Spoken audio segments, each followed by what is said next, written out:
Akhir-akhir ini kalau kita lihat di internet itu banyak banget berita soal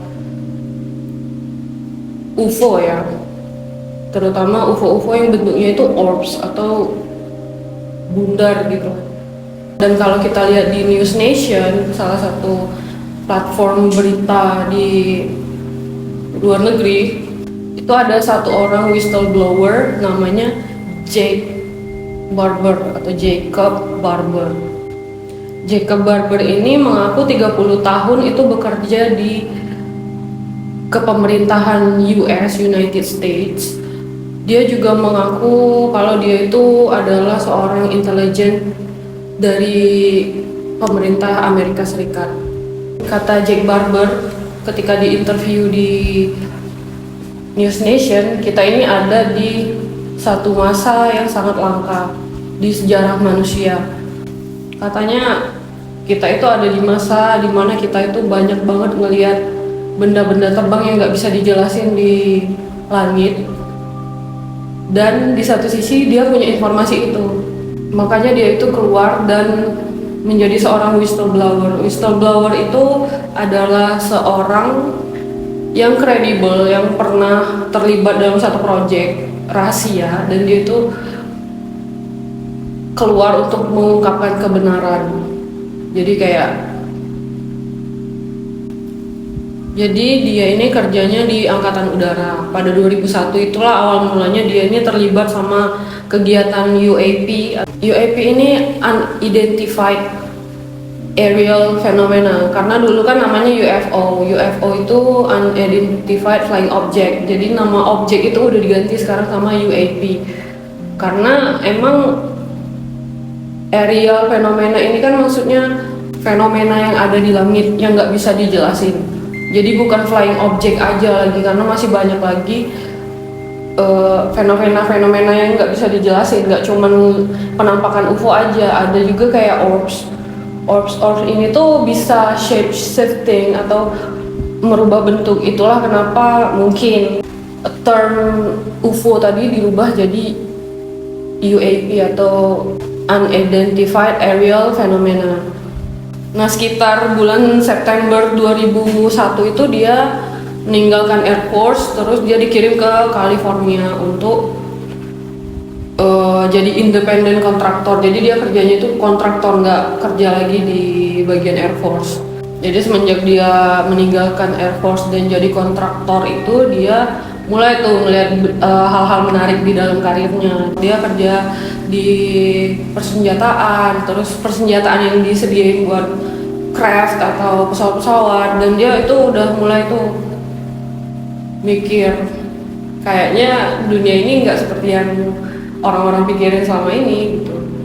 Nah, selain itu juga sepanjang karirnya, karena itu berjalan udah sangat lama ya, dia mulai tuh ngeliatin juga kalau ada nih fenomena-fenomena yang nggak bisa diterima sama nalar manusia biasanya, karena dia mulai ngeliat benda-benda terbang yang nggak bisa diungkapkan. Kadang benda ini tiba-tiba nongol, terus tiba-tiba hilang, dan dia bisa reappear lagi di satu tempat yang itu nggak mungkin bisa dilakuin oleh teknologi sekarang.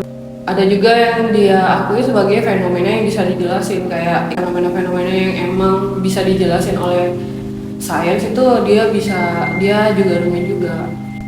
Jadi ada satu waktu dia tuh ditugasin buat nge-recover satu benda unidentified tadi kan.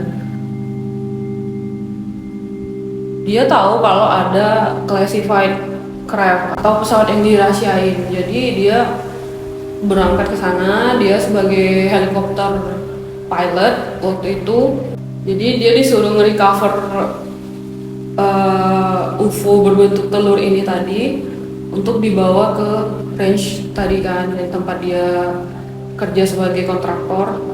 Jadi dia ini kerjanya waktu itu di malam hari pakai night vision goggles. Dari pertama kali dia melihat craft yang harus di recover ini, dia udah klik sendiri nih kalau ini bukan punya manusia sih kayaknya teknologinya, karena dia bisa ngelihat itu dari jarak yang dekat ya, lumayan 150 feet atau 150 feet berapa sih? 45 meteran lah. 45 meteran kan deket tuh. Jadi dia nih sudut pandangnya itu dari helikopter. Dari atas helikopter itu dia merecord tuh, merekam kegiatan dia di bawah waktu ngangkatin si X-shape UFO ini tadi. Jadi yang dilihatnya itu bentuknya bulat kayak telur gitu kan, warnanya putih. Jadi dia nge-record dengan jarak kurang lebih 45 meter itu tadi, direkam pakai night vision goggle. Jadi kelihatan kan walaupun malam hari, kelihatan tuh kegiatan di bawah itu ketika dia lagi ngangkatin UFO ini. Jadi UFO-nya itu dikasih semacam penopang dan itu digeret pakai helikopter kan. Jadi dia sempat muterin si X-shape UFO ini di puter-puter, ini kayaknya nggak ada mesinnya deh. Terus diangkatlah kan ke penopang untuk diangkat buat digeret di helikopter tadi. Terus dia juga mulai bertanya-tanya tuh, kok ini di thermal signature itu nggak ada ya gitu. Katanya warnanya itu putih kayak pearl, kayak permata. Jadi setelah dia ngangkatin itu, dia bawa ke tempat fasilitas yang secure, udah tuh berlalu gitu aja. Dia nggak tahu itu benda apa, dia nggak tahu juga itu bakal diapain, terus dibawa kemana setelah dia ngirim itu, dia nggak tahu sama sekali. Jadi nggak cuma sekali ya dia nge-recover ini. Di kerjaannya itu dia nge-recover banyak bentuk-bentuk UFO yang berbeda-beda. Salah satunya dia mention itu kalau dia pernah juga nge-recover satu exotic UFO yang bentuknya itu kayak yang selama ini kita tahu, bentuknya itu kayak flying disc, kayak piringan hitam, kayak piringan terbang. Jadi nggak cuma satu aja yang di recover sama si Jake Barber ini. Dia juga pernah nge-recover unidentified flying object yang lain yang bentuknya itu exotic kayak UFO-UFO yang kita ketahui, dan mereka ini nyebutnya itu Agons.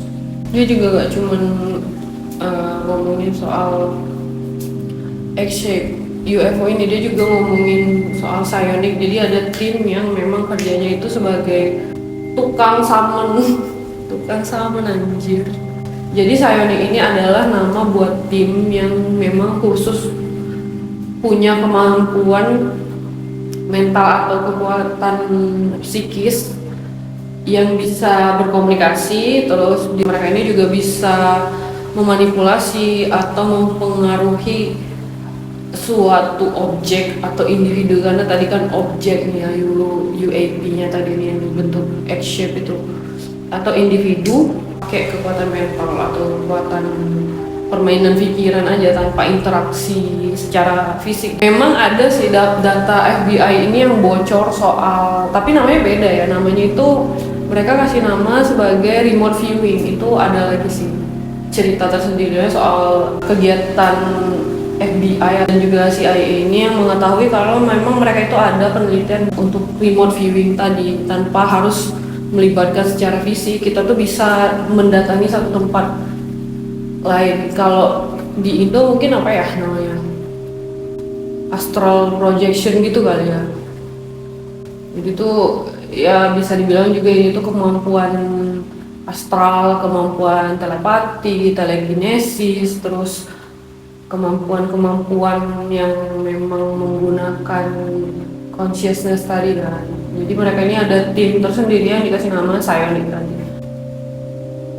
Ya selalu ya video-video leak kayak gini tuh kalau nggak ngeblur ya kayak gini, gambarnya nggak jelas. Tapi kan ini warnanya hijau itu gara-gara night vision goggle tadi kan yang buat melihat di malam hari itu.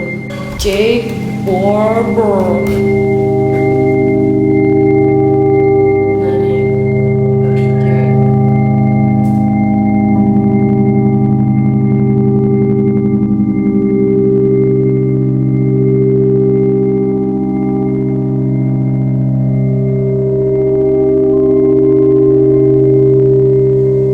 Jadi UFO atau UAP retrieval program ini udah berjalan tuh lama banget ya, beritanya itu udah tersebar lumayan lama, dan baru sekarang itu memang ke blow up karena memang pemerintah di sana tuh emang udah concern banget sama ini, karena banyak juga drone-drone yang memang nggak bisa diidentifikasi kan. Retrieval ini kayak di recovery gitu, jadi kita nemuin UFO atau mereka ini ada yang menduga kalau UFO-UFO yang jatuh ini tuh ditembakin gitu, atau mereka ini nemuin di tempat-tempat yang emang tersembunyi.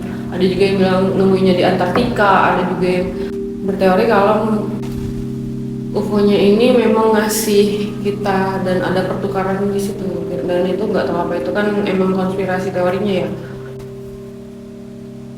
Jadi setelah kita dapat teknologinya ini, kita recovery atau kita teliti kan pesawatnya itu, kayak yang dilakukan sama Bob Lazar, dia nge-recover dan memecahkan gimana sih caranya kerja UFO ini, dan kita bakal buat lagi gitu. Let's slow this down. Kalau kita perhatiin ya, dari cara pergerakannya itu emang kelihatannya berat ya. Kelihatannya tuh emang si X-shape UFO ini tuh berat dari cara dia ngeliti gitu. Banyak itu juga sih ini orang-orang yang bilang ini nih kayak ya dibuat-buat aja, karena masa sih cuman segini yang kelihatan gitu. Kenapa cuman pakai kayak kainan ini doang, ini nih kain atau apa gitu kan. Terus tali ini kayaknya tuh nggak safety banget kan kalau buat ngangkat benda kayak gini. Bisa juga pakai apa sih, kayak pakai peti kayak atau pakai apa, tapi kenapa cuman kayak gini. Tahun 2002 atau 2023 kemarin itu ada whistleblower juga namanya David Grush, tapi si David ini tuh second hand itu kayak orang kedua, jadi dia dengerin dari saksi mata yang kredibel yang nggak bisa go public, jadi dialah yang jadi whistleblowernya. Nah kalau untuk kasusnya Jake Barber ini itu menarik banget kan, karena dia ini emang orang yang mengaku mengalami. Kalau Jake Barber ini bener-bener testimoninya ini bener ya, kredibel, banyak banget kan yang bakal berubah di kehidupan kita sebelumnya. Kayak kenyataan kalau memang teknologi ini tuh bukan buatan manusia, dan juga kenapa ini tuh bisa keluarnya tuh sekarang, dan dari culture, dari sejarah kita sebagai manusia, terus dari cara kita melihat universe ini, jagat raya ini tuh kan bakal harus di reset kan. Menarik sih ini, aku penasaran banget gimana kelanjutannya untuk kasus Jake Barber ini, dan karena banyak banget ya relate sama kasus-kasus yang lainnya yang mungkin bakal kita bahas di video berikutnya. Akhir-akhir itu aku pernah ngeliat soal X-shape UAP juga. Bentuknya itu sama, mirip banget, tapi emang dia diambil videonya juga dari Reddit dan dari 4chan kalau nggak salah. Si Jake Barbernya emang dia yang jadi first hand whistleblowernya kan. Kalau dari 4chan itu emang anonymous. Next video kita bakal bahas another X-shape UAP juga, tapi bukan yang Jake Barber ini. Dan bye bye.